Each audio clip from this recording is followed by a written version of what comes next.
I, 19M, normally don't post much on Reddit, but I need advice about something that's been eating at me. My girlfriend Molly, 19F, and I have been together for 3 years, dating since we were 16. We fell in love in high school when we met in chemistry class. She was the new student and I helped her catch up with the coursework. Things moved pretty quickly after that and we started dating within a few months. Let me give some background about us. Molly moved to our town with her mom after her parents' divorce. Her dad stayed in their hometown about 2 hours away. She visits him every other weekend. Her best friend Amy, 19F, still lives in their hometown, and they've been inseparable since elementary school. Even after Molly moved, they talked every day and Amy would visit at least twice a month. Molly has always been really close to Amy, to the point where sometimes it felt like Amy knew more about what was going on in Molly's life than I did. They have this weird way of communicating where they finish each other's sentences and have all these inside jokes from their childhood. I never had an issue with their friendship until recently. Amy started dating my best friend Mike, 20M, about 6 months ago after meeting him at one of our group hangouts. Mike and I go way back. We met in 7th grade when we were paired up for a science project. He was the class clown and I was the quiet kid, but somehow we just clicked. We spent countless hours playing video games, practicing for the school baseball team, and helping each other with homework. When my parents got divorced when I was 14, Mike was there for me every step of the way. His family basically adopted me. I had dinner at their house 3 times a week, went on their family vacations, and his mom even came to my baseball games when my own parents were too busy fighting to show up. Molly and Mike never really hung out much before Amy came into the picture. They were friendly at group events, but that was about it. After Amy started dating Mike, suddenly they were texting all the time and hanging out without me or Amy around. Molly said they were just becoming better friends because of Amy, and I tried to be cool with it. My birthday was last month and Molly had been building it up for weeks. She kept saying she had something really special planned and that it would be a day I'd never forget. She was constantly dropping hints about surprises and telling me to clear my entire schedule. I was pretty excited since Molly usually goes all out for special occasions. Last year she organized a surprise party and got all our friends together for a weekend camping trip. The day of my birthday started weird. Molly barely texted me all morning, which was unusual since she normally floods my phone with birthday messages and cute pictures. Around 2 p.m. she finally texted telling me to meet her at this motel on the edge of town at 3 p.m. I thought it was kind of sketchy. This wasn't some nice hotel, it was one of those hourly rate places truckers use. But I figured maybe she was trying to be spontaneous and romantic. When I got there, she was already waiting in the parking lot. The first thing she did was ask me to split the cost of the room. I was confused since she had been talking about this big birthday surprise for weeks. She said something about being short on cash because she bought me another gift, which I never received, by the way. I paid to avoid making it awkward, but it felt weird. Things started getting intimate, but she kept checking her phone every few minutes.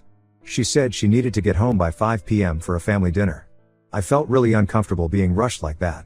Every time I tried to slow things down and make it romantic, she would check the time and hurry me along. The whole thing felt mechanical and impersonal. I couldn't even finish because she was so focused on leaving. It was like I was just a task she needed to complete before moving on to something more important. When we left, she seemed really happy and excited, almost giddy. She gave me a quick kiss goodbye and practically ran to her car. I felt used and empty inside. This wasn't how I imagined spending my birthday with someone I love. Later that night when we were texting, she noticed I was being quiet and asked what was wrong. I told her honestly how I felt, that I was hurt she rushed through what was supposed to be a special birthday surprise and made me pay for half of my own gift. She apologized but seemed more annoyed than sorry, like I was being too sensitive about the whole thing. The next day at school made everything worse.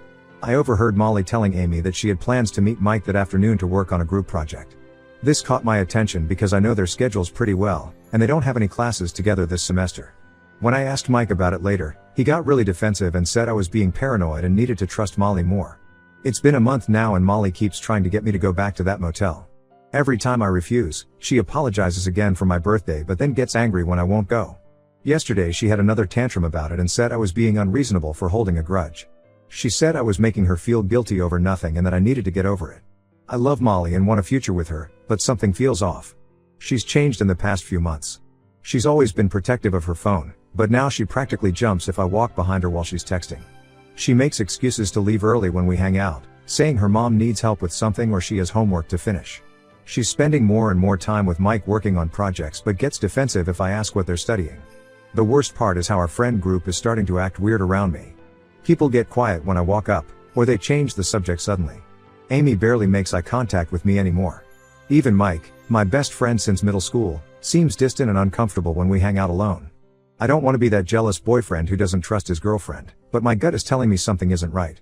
The birthday thing might seem small, but it feels like a symptom of a bigger problem.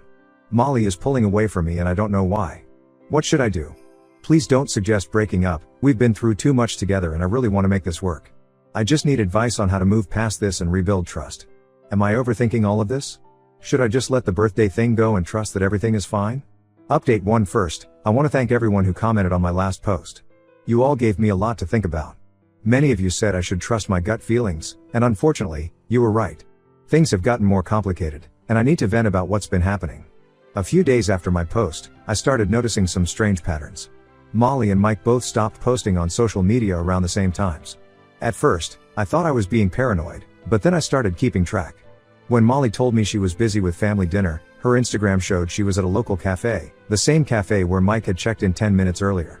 When she said she was studying at the library, both their social media would go quiet for hours. I tried to ignore it until last weekend when something happened at the mall. Our whole friend group was hanging out at the food court, me, Molly, Mike, Amy, and a few other friends from school. Everything seemed normal until Amy mentioned something that caught my attention. Amy was talking about trying this new bubble tea place last week. She said something like, "I was so surprised to see Mike and Molly there when I was supposed to be having lunch with just Molly. You could have cut the tension with a knife." Molly practically choked on her drink and shot Amy this death glare. Mike suddenly became very interested in his phone. Amy quickly changed the subject, but the damage was done. That night, I started really paying attention to Molly's social media. She had been untagging herself from several recent group photos that had Mike in them. When I asked her about it, she claimed she just didn't like how she looked in those pictures. But these were photos she had previously liked and commented on. Some of them were weeks old. Why untag herself now? I know what I did next was wrong, but I couldn't shake the feeling that something was going on. While Molly was in the bathroom at my house, I checked her phone. She had left it face down on my desk while she went to shower. She never leaves her phone unattended, so this seemed like a sign from the universe. What I found made me sick to my stomach. There were deleted text messages between her and Mike going back months. They weren't explicitly romantic, but they were definitely flirty. Lots of heart emojis, inside jokes about things I'd never heard of, and late night conversations about how well they understand each other. Some messages were about meeting up for coffee or studying, always at times when they told me and Amy they were busy with other things. But the messages from my birthday were the worst. While I was waiting for her at that sketchy motel, she was texting Mike about meeting up right after. She was literally rushing through my birthday gifts so she could go see my best friend. There were messages about how excited she was to see him and how she just needed to take care of something first. That something was me. She treated our intimate moment like it was a chore she needed to finish before getting to what she really wanted to do. When Molly got out of the bathroom, I confronted her about the texts. She completely flipped the script on me. First, she broke down crying, saying they were just friends and I was being paranoid. Then she got angry, saying I had violated her trust by going through her phone. She said I was being controlling and that she was allowed to have male friends. I asked her why she needed to delete messages if they were just friends. She said she deleted them because she knew I would overreact exactly like this. She turned everything around on me, making me feel like I was the bad guy for not trusting her.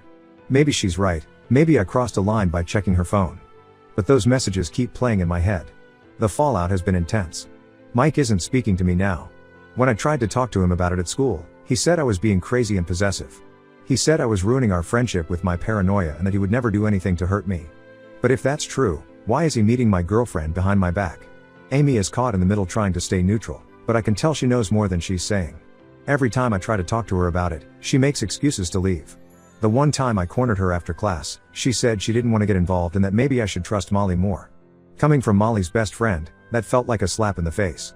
The whole friend group is divided now. Some people think I'm being paranoid and controlling. Others have started acting weird around me, like they know something I don't. A couple of friends have pulled me aside to ask if I'm okay, giving me these pitying looks that make me feel even worse.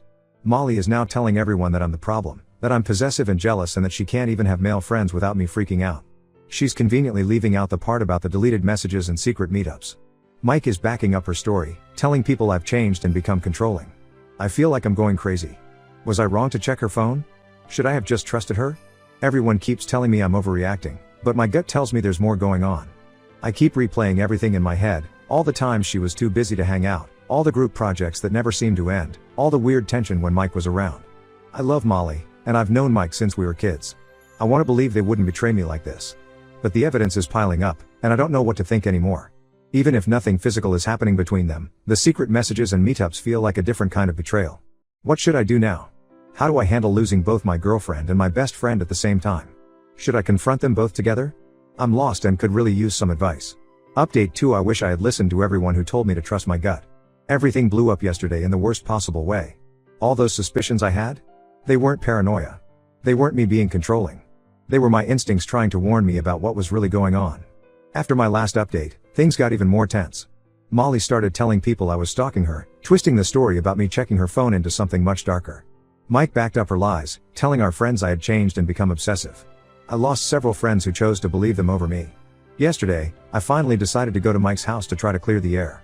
His mom let me in like she always had. I was practically her second son after all these years. She had no idea what had been going on. Mike was in his room, and when I walked in, he looked surprised but not exactly unhappy to see me. We started talking about everything that had happened. He kept insisting that I was imagining things, that he would never betray me like that. He brought up all our history, how he helped me through my parents' divorce, all the summers we spent together, all the secrets we shared. He looked me in the eye and swore nothing was going on between him and Molly. I almost believed him. I wanted to believe him so badly. This was Mike, my best friend since middle school. The guy who punched Tommy Wilson in 8th grade for making fun of me when my parents split up. The guy who taught me how to drive in his dad's old pickup truck. The guy who helped me ask Molly out in the first place. Then Molly showed up unannounced. She walked into Mike's room without knocking, like she'd done it 100 times before. When she saw me, she froze. The look that passed between her and Mike said everything I needed to know. But I still wasn't prepared for what came next. Maybe it was the guilt, or maybe they were just tired of lying, but they finally confessed. They'd been seeing each other behind my back for months. That rushed birthday gift at the motel? She had plans to meet Mike right after. All those group projects? Just excuses to spend time together. Those deleted messages I found? Just the tip of the iceberg. It started 3 months ago, they said, like that somehow made it better. They didn't mean for it to happen. They developed feelings while spending time together because of Amy. They felt guilty but couldn't help themselves. Each excuse made me feel sicker than the last. The worst betrayal came next. Amy knew the whole time. My girlfriend's best friend, who had been dating my best friend, knew they were sneaking around behind my back. She helped cover for them, made excuses for them, even ran interference when I got suspicious. She didn't want to get involved because she didn't want to lose Mike or Molly. Some friend she turned out to be. Apparently, everyone in our friend group knew except me. All those weird looks, the sudden silences when I walked up, the pitying glances, they all knew. They watched me spiral into paranoia, watched me question myself, watched me try to fix a relationship that was already dead, and no one said a word. I lost it. All the anger, all the hurt, all the betrayal of the past months came rushing out. I punched Mike, my best friend since middle school. The guy I trusted most in the world. I hit him again and again, years of friendship turning to rage in seconds. Molly was screaming at me to stop, but all I could see was red. Mike's parents came running in and his dad had to pull me off him. They called the cops but I left before they arrived. My knuckles are bruised and I might have broken one finger, but I don't care. Physical pain feels better than what's in my chest right now. I have dozens of missed calls and messages. Molly keeps texting from different numbers after I blocked her, begging me to let her explain. Mike's mom called crying, asking what happened to make her boys fight like this. Amy sent this long paragraph about how sorry she is and how she should have told me sooner. I haven't responded to any of them. How do you process this level of betrayal? The two people I trusted most in the world went behind my back for months. My entire friend group watched it happen and said nothing. Every memory of the past few months feels tainted now. Every time Molly was busy, every time Mike couldn't hang out, every group gathering where they sat a little too close, it was all a lie. I don't know what to do now. I've lost my girlfriend, my best friend, and most of my friend group in one day. Everything I thought I knew about my life feels like a lie. Where do you even go from here? Update 3. This is my final update on this whole mess. A lot has happened in the past 2 months, and I think it's time to close this chapter of my life. Molly and Mike went public with their relationship 3 weeks after everything blew up. They didn't even try to be subtle about it. Their Instagram accounts are full of couple pictures, at restaurants, at parties, at all our old hangout spots. They post captions about how love finds a way and how sometimes good things come from bad situations. Mike even had the nerve to post about how sometimes you have to lose a friend to find your soulmate. The worst part? They're trying to rewrite history. Molly posted this long statement about how she never meant to hurt anyone, but she and Mike had this connection they couldn't ignore. She talked about how they tried to fight their feelings out of loyalty to me, but love was stronger. She made it sound like some romantic movie where two star-crossed lovers finally found their way to each other. She conveniently left out the part about lying and sneaking around for months. Amy broke up with Mike right after everything came out. She sent me a long email apologizing for keeping their secret. She said she was caught between her loyalty to Molly and doing the right thing. Now she's posting cryptic quotes about karma and how the truth always comes out. Too little, too late if you ask me. Some of our mutual friends tried to play peacemaker. They kept coming to me with messages from Molly and Mike, saying they wanted to explain everything properly. A few even suggested we all sit down together and talk it out. Like there's anything left to say after months of lies and betrayal. I went completely no contact with all of them. Blocked them on every platform. Changed my phone number. Unfollowed anyone who was still friends with them. Some people called me petty for this, said I was being dramatic. But I'm done having these people in my life. You don't get to betray someone like that and expect forgiveness. The charges for assaulting Mike were dropped. His parents didn't want to press charges given our history, and Mike probably felt too guilty. His mom still sends me messages sometimes, saying she misses her second son and wishes things could go back to normal. I haven't responded. Normal doesn't exist anymore. I'd be lying if I said I was completely over it.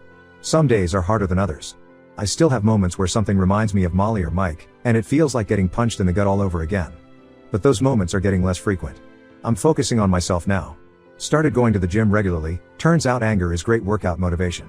Picked up rock climbing, something I'd always wanted to try but Molly thought was too dangerous. Made new friends in my classes who don't know anything about the drama. Even started casually dating someone from my sociology class, though I'm taking things very slowly. The silver lining in all this? I learned some valuable lessons.